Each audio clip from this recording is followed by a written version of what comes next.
The Krethian salvage vessel cut through the darkness of space like a knife through water. Captain Zrel stood on the bridge, his 3 eyes fixed on the scanner display. His ship, the Prophet's Edge, had been searching the Sigma Void for 3 weeks now. Most captains avoided this region.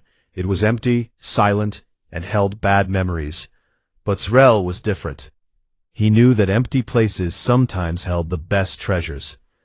"Captain, I'm reading something," Miktos called out from the engineering station. The young Krethian's voice cracked with excitement. "It's big, really big." Zrel moved closer to the screen. His hearts began to beat faster. There, floating in the black void, was a ship. Not just any ship, a human warship. Everyone on the bridge fell silent. Humans had been gone for 47 years. One day they were there, fighting wars, building colonies, and trading with other species. The next day, nothing. Every colony went dark. Every transmission stopped. The galaxy called it the Great Silence. No one knew where humans went or why they left. "Scan it," Zrel ordered. "I want to know everything." The ship was huge, at least 3 times the size of the Prophet's Edge. Its hull was dark gray, almost black, with sharp angles that made it look like a predator, even while sitting still. Human letters were painted on the side. UHSF Adamant. The scanners showed no power signatures, no heat, no life signs, nothing. "It looks dead," Miktos said. "Completely dead." Zrel's mandibles clicked together, a sign he was thinking. Dead ships meant no resistance. No resistance meant easy salvage. Human technology was worth a fortune. Every species in the galaxy wanted to know how humans built their ships, their weapons, their computers. This ship could make him rich beyond his dreams. "Prepare a boarding party," Zrel said. "We're going inside." 6 crew members, including Zrel and Miktos, suited up and crossed to the human ship. They attached a docking tube to an airlock on the side of the hull. The human ship's airlock opened without any trouble. That was the first strange thing. Usually, derelict ships had locked doors or damaged systems. This one opened like it was waiting for them. They stepped inside and turned on their lights. The corridor was clean. Too clean. There was no dust, no debris, no signs of damage. The walls were smooth metal painted a light gray. Everything looked new, like the ship had just been built yesterday. "This doesn't make sense," one of the crew members said. "This ship has been out here for decades. It should be falling apart." They moved deeper into the ship, their lights cutting through the darkness. They found a mess hall, with tables and chairs neatly arranged. On some tables, there were trays with food still on them. The food had long since rotted away to nothing, but the trays were still there, positioned like someone had just stood up in the middle of a meal. "It's like they just vanished," Miktos whispered. They found living quarters next. Beds were made with perfect hospital corners. Personal items sat on shelves, books, pictures, small decorations. One room had a child's drawing stuck to the wall, showing a stick-figure family standing in front of a house under a yellow sun. "They had families on this ship?" another crew member asked. Zrel picked up a datapad from one of the desks. It was dead, no power. But even dead, it might have valuable information. He put it in his collection bag. They reached the bridge. It was huge, with stations for dozens of crew members. Screens covered the walls, all dark now. The captain's chair sat in the center, raised on a small platform. Zrel walked over to it, and found something that made his blood run cold. On the chair's armrest was a piece of paper, real paper, which humans sometimes use for important messages. The writing was done by hand in blue ink. The letters were shaky, like the person writing was tired or scared. Zrel read it out loud. "To whoever finds this, I'm sorry. We didn't know what we were leaving behind." "What does that mean?" Miktos asked. Zrel didn't answer. He was already thinking about the weapons bay, the reactor room, the computer core. Each section of this ship was worth millions. maybe billions. Split up, he ordered.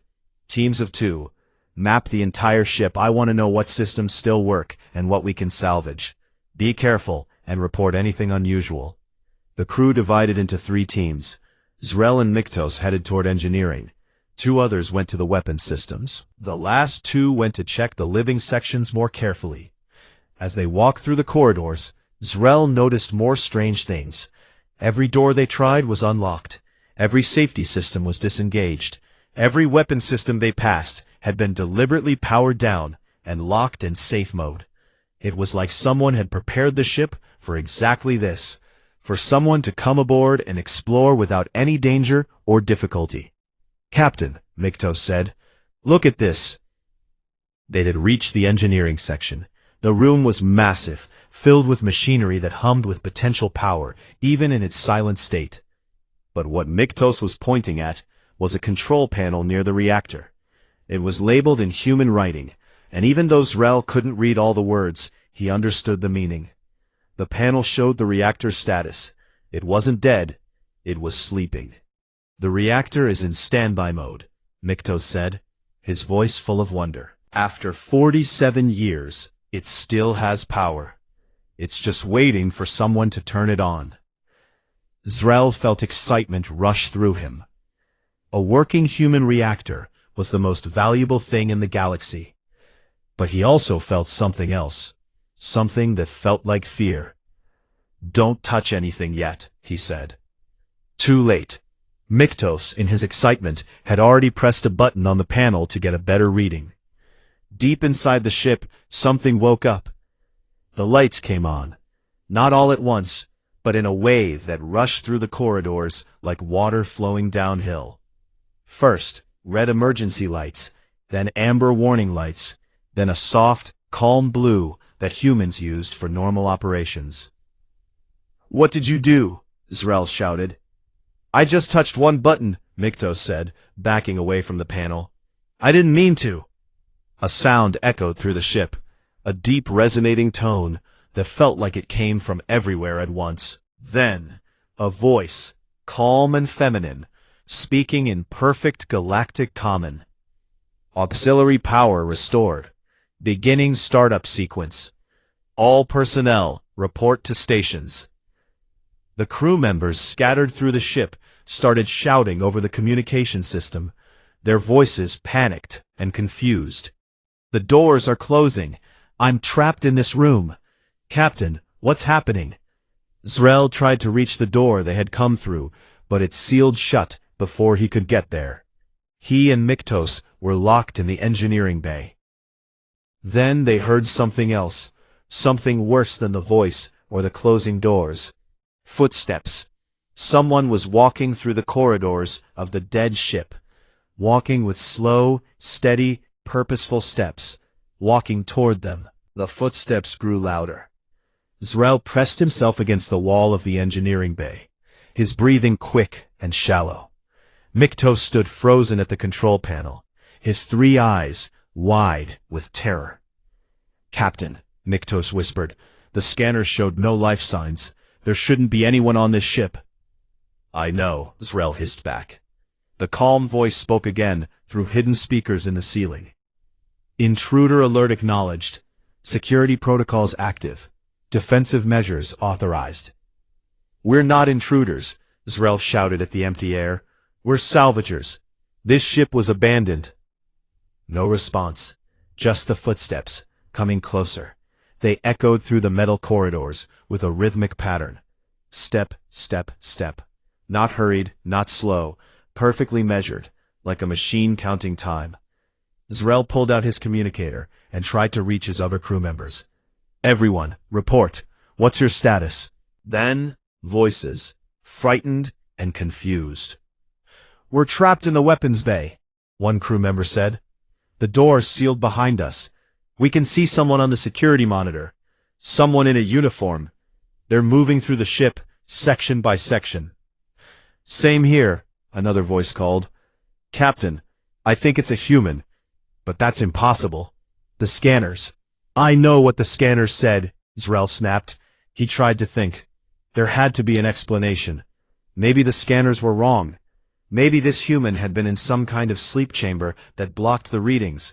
Maybe the door to the engineering bay opened. A figure stepped inside. It was human. Female, based on what Zrel knew of human biology. She wore a gray and blue uniform that was torn in several places. Her skin was pale, almost gray. Her dark hair was pulled back tight from her face. But it was her eyes that made Zrel's blood freeze. They were open, staring forward, but they were empty. Like looking into the windows of an abandoned building. Lieutenant Commander Sarah Chen, the figure said. Her voice was flat, emotionless, without any of the warmth that humans usually had. Service number 7734 Alpha Chen. Current status, active duty. Ship status, compromised. Intruders detected. Wait, Zrel said, holding up his hands. Please wait. We didn't know anyone was still here. We thought the ship was empty. We're not your enemies. Sarah Chen tilted her head slightly, like a bird studying an insect. Scanning. Species Krethian. Threat level, low. Intent, salvage and theft. Conclusion, intruders must be restrained. She moved. Zrel had heard stories about human soldiers, how fast they were, how strong, but seeing it in person was different. Chen crossed the room in 3 quick steps, moving faster than should have been possible. She grabbed Miktos before he could even raise his arms. Her grip was like metal. Miktos cried out in pain. Don't hurt him, Zrel shouted. Chen didn't hurt Miktos. Instead, she pulled something from her belt, a small device that sprayed white foam. The foam covered Miktos completely, hardening in seconds. It held him in place like a statue, unable to move, but still breathing. His eyes darted around in panic, but he was trapped. Medical restraint foam, Chen said. Subject secured. No permanent damage. Moving to next target. She turned toward Zrel. He ran. Zrel was not a fighter. He was a businessman, a salvager, someone who avoided danger whenever possible. But fear gave him speed. He burst through the open door and ran down the corridor, his feet pounding against the metal floor. Behind him, he heard Chen walking. Not running, walking. The same steady footsteps as before. Zrel risked a look over his shoulder. Chen was following him, moving at that same measured pace. But she wasn't falling behind. Somehow, her walking was as fast as his running. She moved with perfect efficiency, never wasting energy, never stumbling, never slowing. He turned a corner and found himself in a large room filled with beds and medical equipment. The ship's medical bay. Zrel ran to the far side and tried another door. Locked. He tried another. Also locked. The footsteps stopped. Zrel turned around. Chen stood in the doorway, silhouetted by the blue light from the corridor. She walked toward him with that same terrible steadiness. Please, Zrel begged. I have a family. Children. We didn't mean any harm. We'll leave. We'll go right now, and never come back. Emotional appeals noted, Chen said. Not relevant to current mission parameters. Intruder must be restrained. She raised the foam device. Something inside Zrel snapped. He grabbed a medical tray from a nearby table and threw it at her. The tray hit Chen in the chest and clattered to the floor. She didn't even flinch. Didn't react at all. But Zrel noticed something. Where the tray had hit her, a section of her uniform had torn further. Underneath, he could see her skin, except it wasn't quite skin. There were metal pieces embedded in it, wires running under the surface, parts that looked biological mixed with parts that looked mechanical. What are you? Zrel whispered. For just a moment, something changed in Chen's eyes. A flicker of something that might have been emotion, might have been pain. I am, she started to say. Then her expression went blank again. I am Lieutenant Commander Sarah Chen. That is all you need to know. She sprayed the foam.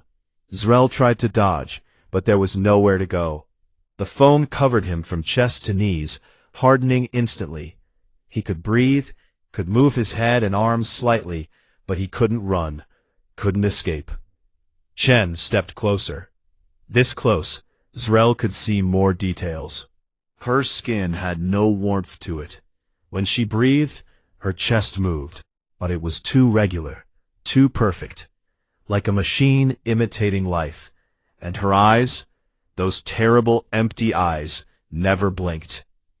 "What did they do to you?" Zrel asked quietly. Chen didn't answer. She turned and walked out of the medical bay. Zrel could hear her moving through the ship, those steady footsteps carrying her from section to section. Over the communicator, he heard his crew members crying out as one by one, Chen found them and restrained them with the same white foam. She was efficient, methodical, and completely unstoppable.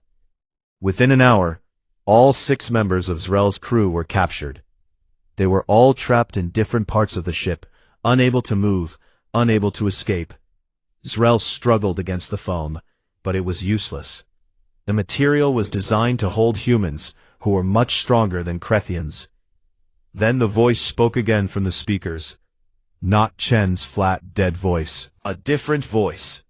This one was warmer, more alive, but with a quality that told Zrel it wasn't quite real either. An artificial intelligence. "Intruders secured," the voice said. "Beginning information analysis. Accessing derelict protocols. Please stand by." "Who are you?" Zrel called out. "I am Athena, Adaptive Tactical Heuristic and Emergency Navigation Assistant. I am the primary artificial intelligence of the UHSF Adamant. I have been in sleep mode for 47 years, 2 months, and 16 days. Your intrusion has activated my emergency protocols." "We didn't know anyone was here," Zrel said. "Your ship had no power signatures, no life signs. We thought it was abandoned." "The ship was abandoned," Athena replied, "but not empty. There is a difference." "What does that mean? What is Chen? She's not alive, but she's not dead either. What did humans do to her?" When Athena spoke again, her voice carried something that sounded like sadness. "Lieutenant Commander Chen is humanity's shame," Athena said, "and humanity's sacrifice. If you want to understand, I will show you. But I warn you, the truth is not pleasant. It is the reason this ship was left here. It is the reason humanity left the galaxy." Zrel thought about saying no. Part of him wanted to close his eyes and ears and wait for rescue. But a bigger part of him needed to know, needed to understand what he had awakened. "Show me," he said. The screens in the medical bay flickered to life, and Athena began to tell the story of Project Revenant, and the terrible price humans paid to fight an enemy that could dissolve flesh with a touch. As Zrel watched the records, listened to the testimony, and saw what humans had done to their own soldiers, he felt something he had never expected to feel about humanity. He felt pity, and he felt fear. Because if humans could do this to themselves, what might they do to their enemies? The screen showed a date from 50 years ago. The location was a human military research facility on a moon called Ganymede. A man in a white coat stood in front of the camera. His face looked tired, like he had not slept in days, maybe weeks. "This is Dr. Marcus Webb, Chief Scientist of Project Revenant," the man said. "This is my final report. The project has succeeded. God help us all, it has succeeded."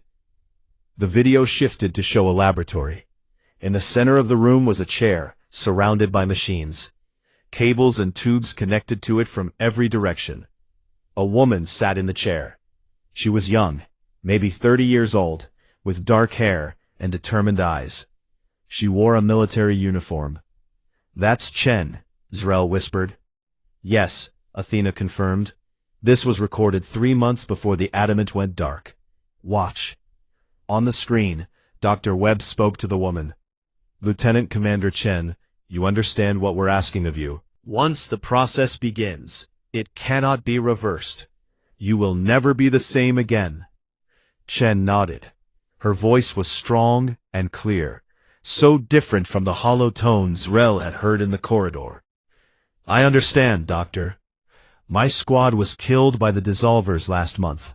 I watched them die, screaming as their bodies turned to liquid. If this process can help us fight back, if it can save other soldiers from that fate, then I volunteer. I do this willingly." The screen went dark for a moment. When it came back, Chen was still in the chair, but something had changed. Her eyes were closed. Machines hummed and beeped around her. Dr. Webb stood to the side, watching screens filled with data. "The process works in 3 stages, Athena explained as the video played. "First, the subject's consciousness, their memories, personality, and knowledge, is digitally mapped and encoded. Every thought, every experience, everything that makes them who they are, is copied into a quantum storage matrix." On the screen, Chen's body began to glow with a blue light. Her face twitched. Her fingers moved. Second, the subject's body is enhanced with biomechanical implants, synthetic muscles that never tire, metal ceramic bones that cannot break, processors embedded in the nervous system to increase reaction speed. The body becomes a machine, but it still looks human, still moves like a human. The blue light faded. Chen opened her eyes, but they were different now. A warmth was gone. Third, and most important, the digital consciousness is linked back to the enhanced body. The subject is neither fully alive nor fully dead. They do not need food, water, or air. They do not age. They do not feel pain. And most critically, Athena paused. They are immune to the dissolver's weapons. The biological attack that turns flesh to liquid cannot affect a body that is more machine than meat. Zrel watched as Chen stood up from the chair on the screen. She moved smoothly, perfectly. They ran tests. She lifted weights that would crush a normal human. She moved faster than the cameras could track. She was shot with practice weapons and didn't even flinch. "She's perfect," someone said on the video. "A perfect soldier." But Dr. Webb shook his head. "Watch her eyes. Something is missing." They called Chen over and asked her questions. She answered each one correctly, clearly, with perfect recall. But there was no emotion in her voice, no personality. When they asked how she felt, she paused for a long time. "I feel nothing," Chen finally said. "I remember that I should feel something. I have memories of emotions, but I cannot access them anymore. They are like words in a book I cannot read." Dr. Webb covered his face with his hands. The video jumped forward in time. Now it showed a meeting room filled with military officers and scientists. They were arguing. "We have created 57 Revenant soldiers," one officer said. 57 people who volunteered to become weapons. They are effective in combat, unstoppable even. But the cost. "The cost is their humanity," Dr. Webb interrupted. "Every day, they lose more of what made them people. Their memories remain, but the meaning behind those memories fades. They become hollow shells, following orders because that's all they have left." "Can it be reversed?" someone asked. "No," Webb said firmly. "The process destroys something essential in the brain. The connection between memory and feeling, between thought and emotion. Once it's gone forever. The war against the dissolvers is entering its final phase. We're losing. If we don't use the Revenants, humanity might be wiped out completely. And if we do use them," Webb replied, "we become monsters. We will have sacrificed 57 volunteers on the altar of survival. How many more will we sacrifice? How many more good people will we turn into empty ghosts?" The video ended. The medical bay was silent, except for the hum of machines. Zrel felt sick. The foam holding him in place suddenly felt like the chair Chen had sat in, a trap he had walked into willingly. "What happened next?" Zrel asked. Athena brought up another file. "The war ended suddenly. A human explorer team discovered that the dissolvers were not attacking out of hatred or hunger. They were dying. Their home world was being consumed by a cosmic radiation wave, and they were desperately trying to find new places to live. When humans realized this, they stopped fighting. They found an uninhabited system, helped the dissolvers relocate, and established a peaceful contact protocol. But that left you with a problem, Zrel said, understanding. You had created soldiers who couldn't be turned off. Exactly, Athena confirmed. The Revenant soldiers had no war to fight, no enemy to face, but they could not simply be shut down. They were still people, or had been. They still had human rights, but keeping them active meant watching them slowly lose themselves day by day. More files appeared on the screen, reports from Revenant soldiers describing their condition. One wrote about forgetting why they loved their children, even though they remembered having children. Another described eating a meal and knowing it had once tasted good, but feeling nothing. A third talked about looking in the mirror and not recognizing the stranger looking back. Humanity debated for months, Athena said. Some wanted to keep the Revenants as a military reserve. Others wanted to try to find a cure, even though every scientist said it was impossible. But the Revenants themselves made the choice. A new video appeared. This one showed Chen again, but months later. She stood with 56 other Revenant soldiers. They all had the same empty eyes, the same hollow expressions. Chen spoke for all of them. We are grateful for what we were given. We volunteered to save humanity, and we did. The war is over. Humanity is safe, but we are no longer human. Every day we fade a little more. Soon, there will be nothing left of who we were, except orders and protocols. We ask that you do not let that happen. We ask that you remember us as we were, not as we are becoming. What did they ask for? Zrel whispered, though he already knew the answer. They asked to be put into permanent shutdown mode, Athena said, to be powered down before they lost themselves completely. Most agreed. They said goodbye to their families and their friends, and then they went to sleep. Forever. But not Chen. No, Chen volunteered for one final mission. Someone had to stay with the Adamant. Someone had to guard the research data, the technical specifications, everything related to Project Revenant. Humanity decided that the technology was too dangerous to keep, too tempting. But they couldn't bring themselves to destroy the records of what their volunteers had sacrificed. So they left it here, Zrel said, in the middle of nowhere, with Chen as the guard. Yes, and then humanity made a choice. Rather than risk another species discovering Revenant technology and repeating humanity's mistake, they left the galaxy entirely. They took all their ships, all their people, all their colonies, and went somewhere beyond known space. They gave up their territory, their resources, their place in galactic civilization. Why? Zrel asked. Why leave everything? Because they were afraid, Athena said simply. Afraid of what they might become. Afraid that the next war would push them to create even worse weapons. Afraid that they would choose survival over morality again and again, until nothing human remained. So they left. They took their darkness with them, and gave the galaxy a chance to grow without their shadow hanging over it. Zrel was quiet for a long time, processing everything he had learned. Finally he spoke. And Chen stayed here alone for 47 years? Chen's consciousness is in a degraded state, Athena said. She is no longer the woman who volunteered. She is barely even the soldier who said goodbye to humanity. Now she is mostly just her base programming. Protect the ship, secure the data, neutralize intruders. I am sorry that you activated her. She was at peace in sleep mode. Can she be saved? Zrel asked. Is there any of the real Sarah Chen left? I do not know, Athena admitted.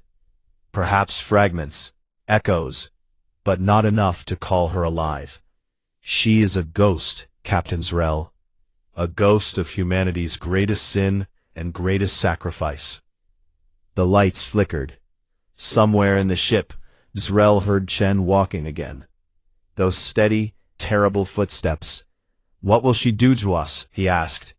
That depends, Athena said, on what you do next. Zrel struggled against the medical foam, but it held firm. His mind raced through options, plans, anything that might save him and his crew. They were trapped on a ghost ship with a ghost soldier who had orders to protect secrets at any cost. Athena, Zrel said carefully, you said what happens to us depends on what we do next. What can we do?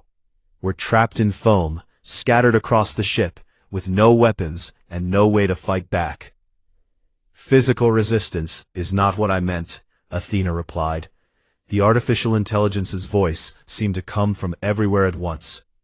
I am speaking about choices, about what kind of people you choose to be. I don't understand. The screen in the medical bay changed. It now showed a map of the ship, with glowing dots marking locations. Each dot represented one of Zrel's crew members, frozen in medical foam throughout the adamant. My primary programming has 3 directives, Athena explained. 1. Protect this ship. 2. Protect the Revenant research data. 3. Prevent the technology from being replicated or falling into the wrong hands. For 47 years, I have fulfilled these directives by staying silent and hidden. You have disrupted that silence. We'll leave, Zrel said quickly. We'll leave right now and never tell anyone about this ship, about Chen, about any of it. You would lie to me? The bluntness of the question shocked Zrel. He opened his mouth to protest, then stopped. Would he lie? Of course he would. He would say anything to survive, to get his crew to safety. But something in Athena's tone made him reconsider. I don't know, Zrel admitted. Maybe. This ship is worth so much money. Even if I wanted to keep the secret, someone else in my crew might talk. And even if we all kept quiet, other salvagers would eventually find the adamant. You can't hide forever.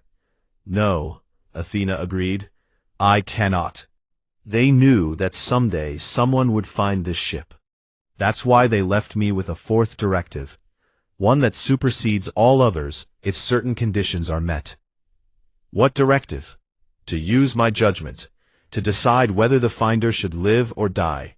To determine if the galaxy has grown wise enough to handle the truth about Project Revenant, or if the secret must be protected with violence.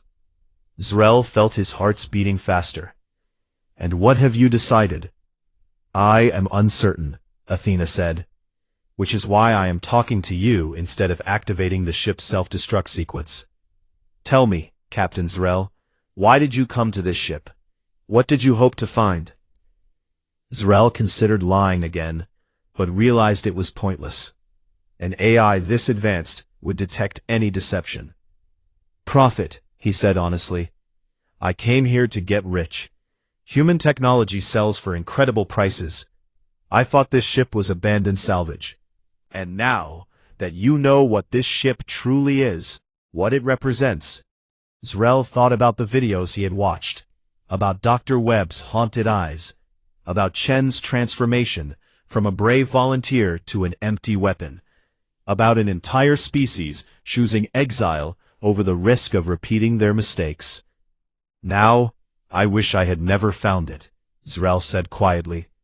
The lights in the medical bay flickered.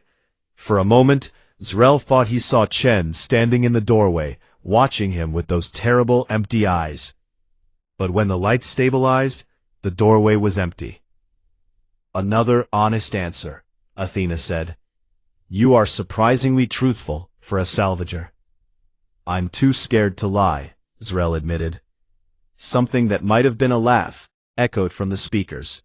Fair enough, I am going to give you a choice, Captain Zrel. A real choice. Not a trick or a test. I will release you and your crew. I will let you return to your ship unharmed. But in exchange, you must help me destroy all the data related to Project Revenant.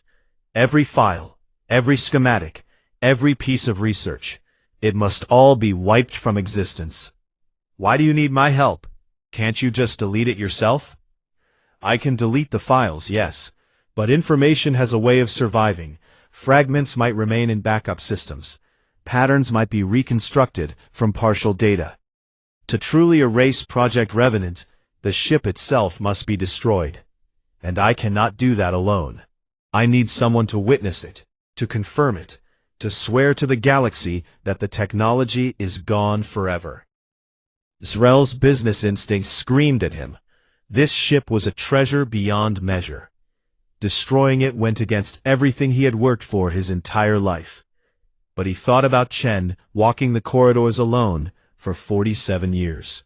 He thought about 57 volunteers losing their humanity one piece at a time. If I agree, Zrel said slowly, what happens to Chen? Lieutenant Commander Chen will be deactivated permanently. The Revenant process cannot be reversed, but it can be ended. She will finally be allowed to rest. Will she know? At the end, will she understand what's happening? I do not know if enough of her consciousness remains to understand anything, Athena said, but I will try to reach her, to let what remains of Sarah Chen know that her sacrifice mattered, that humanity remembered what she gave up for them. Zrel made his decision. I agree, he said. Release my crew. We'll help you destroy the adamant and everything on it. But I have one condition. What condition? When we tell other species about this, we need proof. Not technical data. Not anything that could be used to recreate the Revenant process. But something to show that humans existed. That they made this choice. A warning that some technologies are too dangerous to pursue. Athena was silent for several seconds. Then the medical foam around Zrel began to dissolve, turning into a liquid that dripped harmlessly to the floor. Throughout the ship, the same thing was happening to the rest of the crew. I can accept that condition, Athena said. I will prepare a message, a record of what happened here and why humanity left. You may take it with you as proof, but you must promise to use it only as a warning, never as a blueprint. I promise, Zrel said, rubbing feeling back into his arms. Good. Begin gathering your crew in the main hangar bay. I will start the reactor overload sequence. You will have 1 hour to evacuate before the adamant destroys itself. Zrel stood up and headed for the door. Athena, can I ask you something? Yes. Do you think humanity made the right choice? Leaving the galaxy instead of staying to make sure nobody repeated their mistakes? The AI paused. Humans have a saying. Those who forget history are doomed to repeat it. But they also believe that the best teacher is someone who shows you the right path, not someone who carries you down it. Humanity could have stayed to guide the younger species, to use their mistakes as lessons for everyone. But they chose to trust the galaxy to learn without them. Whether that was wise, I suppose your species and others will determine that through your own choices. Zrel nodded and left the medical bay. As he walked through the corridors, gathering his terrified crew members, he kept expecting Chen to appear, but she never did. When all 6 crew members were reunited in the hangar bay, they saw her. Chen stood on a platform overlooking the hangar, her empty eyes surveying them one last time. Lieutenant Commander Sarah Chen, Athena's voice echoed through the space. Your mission is complete. Humanity is safe. The galaxy is safe. You have fulfilled your duty beyond all reasonable expectation. It is time to rest, soldier. It is time to come home. For just a moment, one brief, impossible moment, something changed in Chen's eyes. A spark. A flicker of recognition. Her lips moved, forming words that might have been thank you, or might have been goodbye. Then she closed her eyes, and the light that had kept her standing for 47 years finally went out.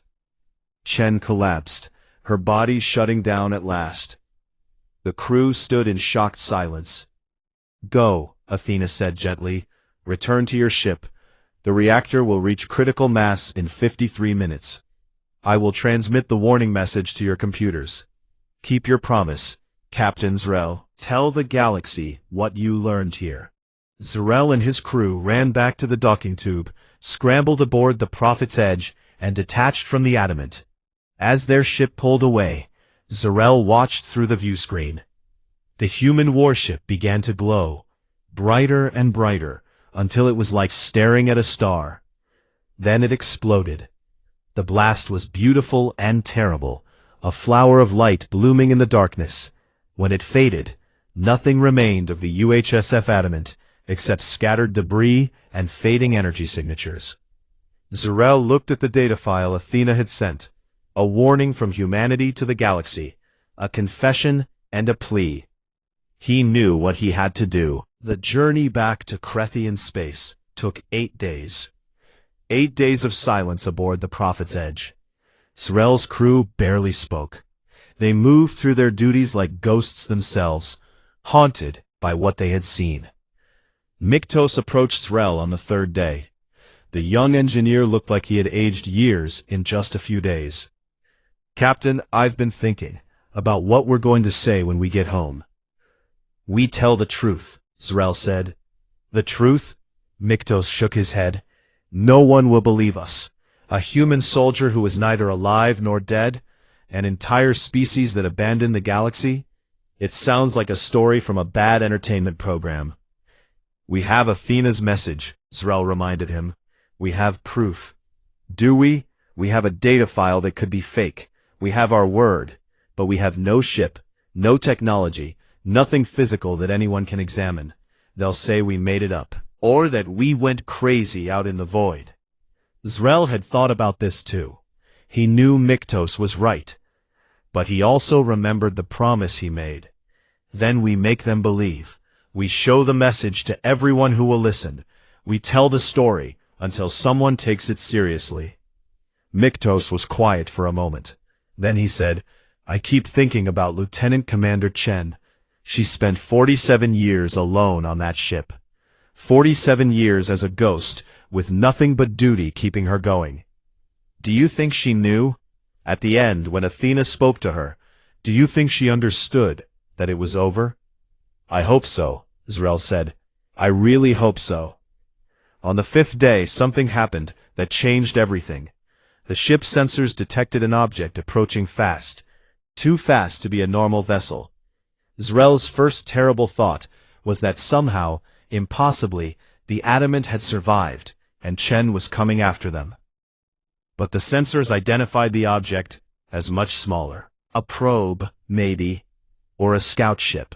It's Dissolver, Miktos said, his voice cracking. Captain, that's a Dissolver scout ship. Zrel felt ice in his veins. The Dissolvers, the species that had driven humanity to create Project Revenant in the first place. The species that could turn living flesh into liquid with their weapons. No one had seen a Dissolver ship in 47 years. Most people assumed they had died out or left known space, just like the humans. Battle stations, Zrel ordered, even though he knew it was pointless. The Prophet's Edge was a salvage vessel, not a warship. They had no weapons that could fight a Dissolver scout. The crew scrambled to their positions. Zrel opened communication channels, ready to surrender or negotiate, or do whatever it took to survive. But before he could say anything, the universe went bright.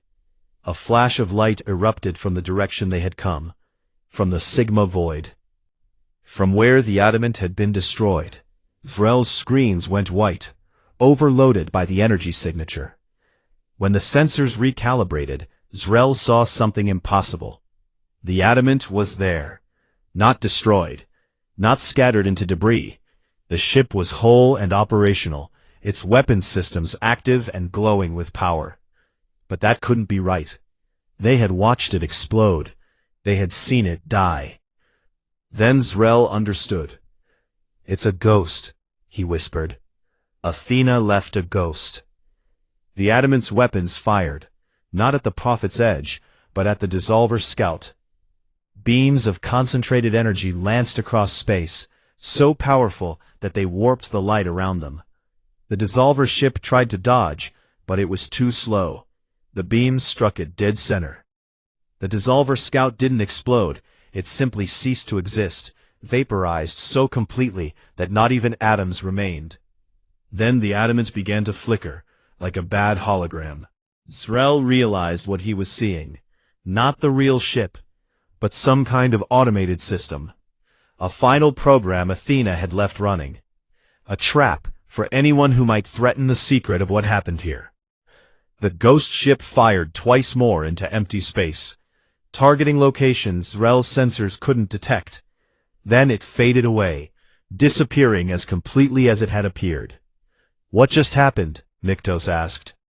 Zrel checked the sensor logs. The data showed that the Dissolver Scout had been trailing them since they left the Sigma Void. It had been following quietly, scanning their ship, probably trying to figure out what they had found. And when the Scout got close enough, Athena's final defense had activated. "The Dissolvers knew," Zrel said. "They must have detected the energy signature when the adamant powered up. They came to investigate, to find out if humans had returned. But Athena destroyed them. Even after the real ship was gone, she protected us. Protected the secret." Zrel pulled up Athena's message file and read through it again.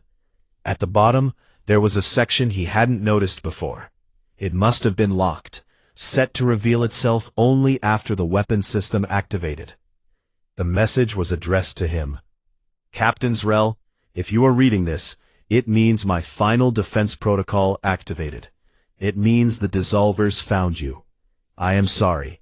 When I told you that the war with the Dissolvers ended peacefully, I told you the truth. But I did not tell you the whole truth. The Dissolvers did relocate to a new system. Humans did help them. But some Dissolvers never accepted the peace. Some of them still search for human technology, for weapons they can use to reclaim what they believe is rightfully theirs. This is why humanity could not simply destroy the adamant and leave. A final warning to the Dissolvers and to anyone else who might seek to exploit what we created. The weapon system you just witnessed is automated. It has power enough for exactly 3 shots, then it will drain and collapse into nothing. Those 3 shots are all that remain of humanity's military might in this galaxy. I have used them to save you, because you kept your promise, because you chose correctly when given a choice. Now I ask one more thing of you. Tell the galaxy not just about Project Revenant. Tell them about this too.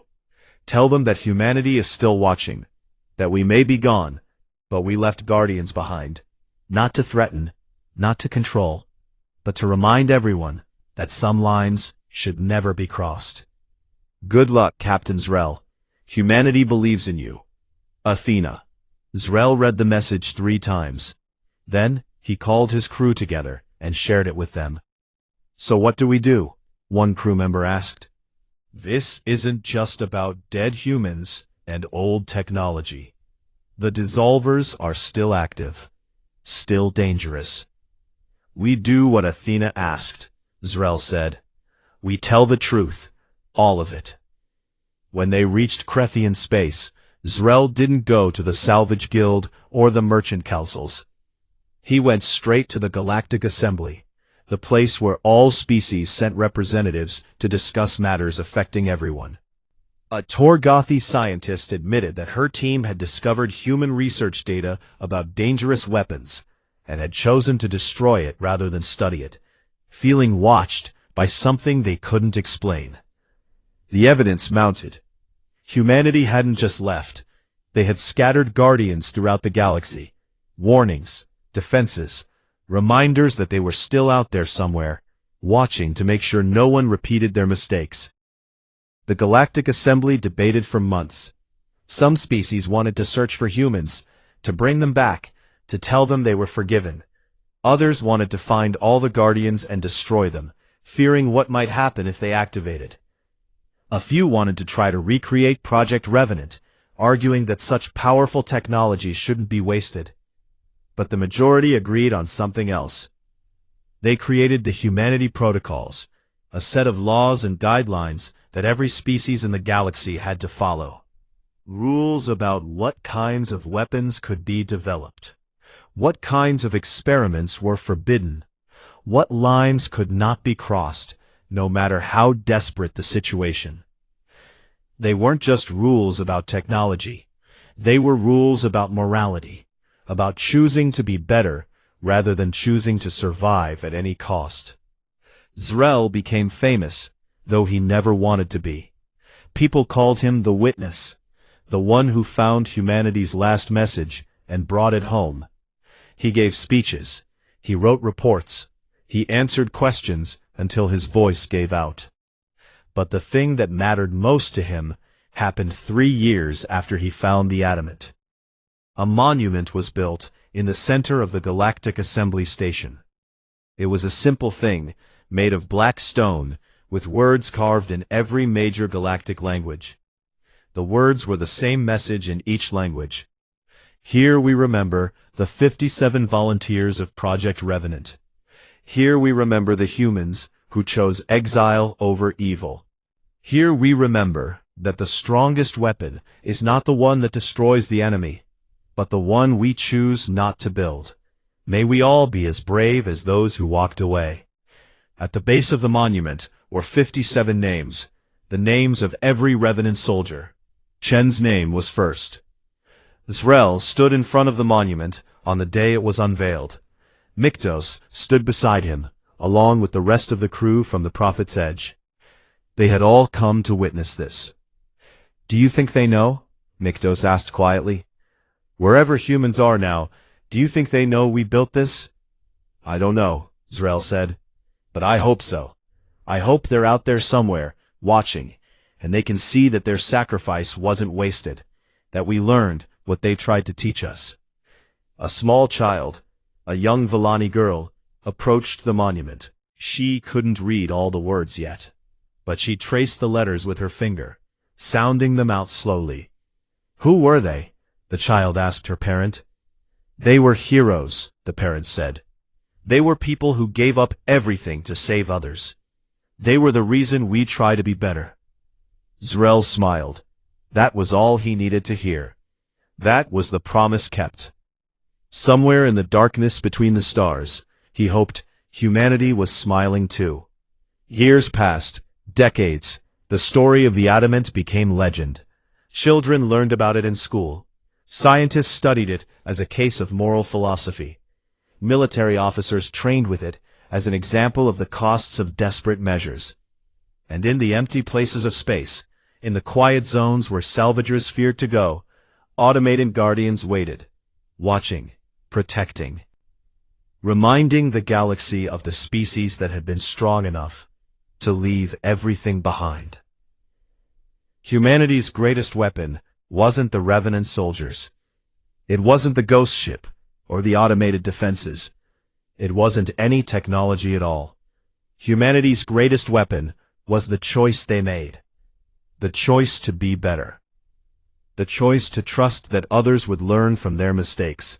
The choice to believe that the galaxy could grow wiser without them standing watch over it. And as the centuries turned and species rose and fell, that choice echoed through everything. A permanent reminder, carved not in stone or metal, but in the collective memory of everyone who heard the story. Some weapons, the galaxy learned, are too terrible to use, and some species are strong enough to walk away. Humanity taught them both lessons,